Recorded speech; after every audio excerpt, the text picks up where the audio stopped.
Because you can't build a wall high enough to keep out a vaccine. The vaccine can stop the spread of these diseases. Wait, what? Look, overall, it wasn't a terrible night for old Poppy Joe. All right, speech-wise, I mean, there was a little bit of that, but overall for Joe, he's not exactly known as a soaring orator, or by any stretch of the imagination. I don't take anything from it at all. Like I said, it was a gigantic bunch of milquetoast crap. It was Ukraine, rah, rah, rah. It's not hard to get people cheering for Ukraine right now. Everybody and their brother's got a Ukrainian flag all of a sudden. Okay, so that's just chum for the Sharks. And then Build Back Better, which is dead. And then support our troops and let's defeat cancer. It just was very, very, very vanilla. Almost, I don't see. I'm gonna ask my friend Dave about this here in just a second as we bring in Dave Reaboi. I'm gonna ask him, was it vanilla on purpose? Maybe. Oh, Dave and Kira are here. Sorry about that. Kieran Davis, editor-at-large, RedState, and Dave Reaboi. I would highly recommend you subscribe to his Substack. Now join me now for a panel. Dave, I'm going to go to you first because you're a man. Can you tell me, was this vanilla on purpose? I don't know. Look, I mean, I agree with you. I don't think it was. I don't think it was incredibly bad for Biden. I mean, somebody said that it was like listening to some of Trump's talking points being delivered by a drunk. He certainly seemed a little bit out of it. He was slurring his speech. He did a good job obscuring the radicalism of his party and his administration. I mean, an idiot listening to the speech, and I think, frankly, that the ideal audience for that speech was an idiot. But an idiot watching that speech would come away thinking, oh, this guy, maybe he's a little slow, maybe he's a little drunk, but he's reasonable. So in that respect, I think he passed, he passed the bar. Kira, this is it's gonna sound like a dumb question, but I really do mean this. Didn't he look terrible? And I know I'm not actually meaning that to be mean, like I would mean that about, like Rashida Tlaib or something like that. I mean, he looked so tired with the squinty eyes. He looked exhausted. Did I imagine that? Well, I think that's how he looks all the time. I didn't think he really looked any different than he looks any day. But like, if we want to talk about somebody who looked terrible, I'm sorry, I don't mean to be petty. Jesse, you know that I don't like to get petty. But that brown pantsuit that Kamala had on was like, that was the most un-American thing I've ever seen in my life. She looked terrible. What in the heck? It's Women's History Month. Pull it together, ladies. I just think Nancy's work is good, though. I think her work is tight up here. She looked good. Well, she's worth like $150 million, Kira. One thing I have learned is that as soon as these women get super rich, they have 10 stylists, and everyone can look good. I could look stylish with $150 million, Kira. Then? Well, who let her go out in that brown pantsuit? That's actually a fair point. That's a fair point. Dave, all right, he brought up at the end of the thing, I listened to the audio, so I didn't get to see the Idi Amin outfit. Though I did see Pelosi kind of stand up at a weird moment and rub her hands together as if she was, maybe kindling wood or something. Out of context, I thought that was really interesting. Oh, I see them waving Ukrainian flags now, because that's the latest moral panic that we all have to, genuflect towards.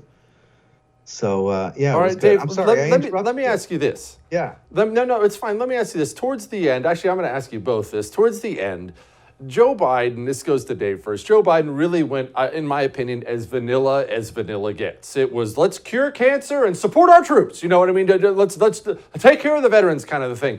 Kind of stuff, standard propaganda stuff, which no one can really say no to. Who's going to say no to supporting the troops or curing cancer? That just sounded to me, it almost sounded like he punted. Was this one big punt? Yeah, look, I mean, if you're in his position, it was probably the best thing he could do. I mean, he's in free fall when it comes to polling.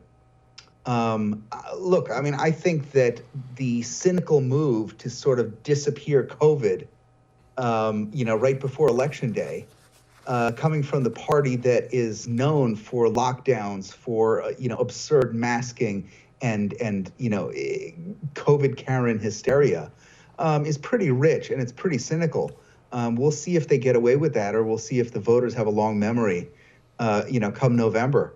But I think what he's clearly trying to do is say, "Hey guys, we are normal."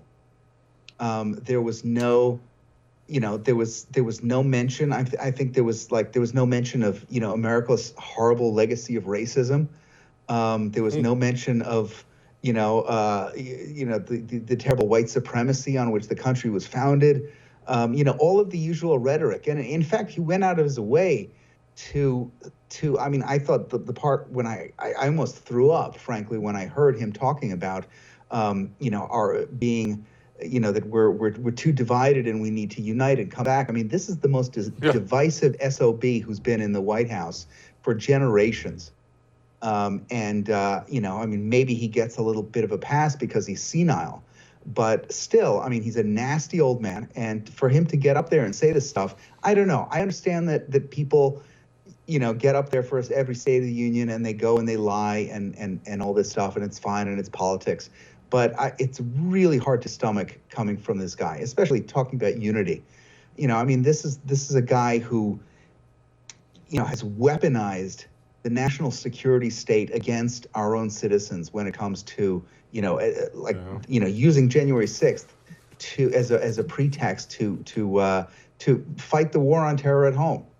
And Kira, it's disgusting. Sorry, Dave. I got to interrupt here real quick. Kira, because I don't want to move off the COVID stuff yet. Kira, you're stuck in California. You have been uniquely abused because you're stuck in California with all this COVID garbage. All of a sudden, we have a Congress full of people without masks. I know this probably grinds your gears in particular, but do you think your friends, I know you have friends who are not exactly as far right as you are, do you think they look at that and think, this is a bunch of crap? Or do they all look at it and do the, oh, nice, they beat COVID, let's go? No, I think that this was a miscalculation. I loved how Dave kind of described this as like a mutant Trump speech. And to me, I thought like, oh, wow, they were reading the polls before they went. I mean, look, they just reversed every position.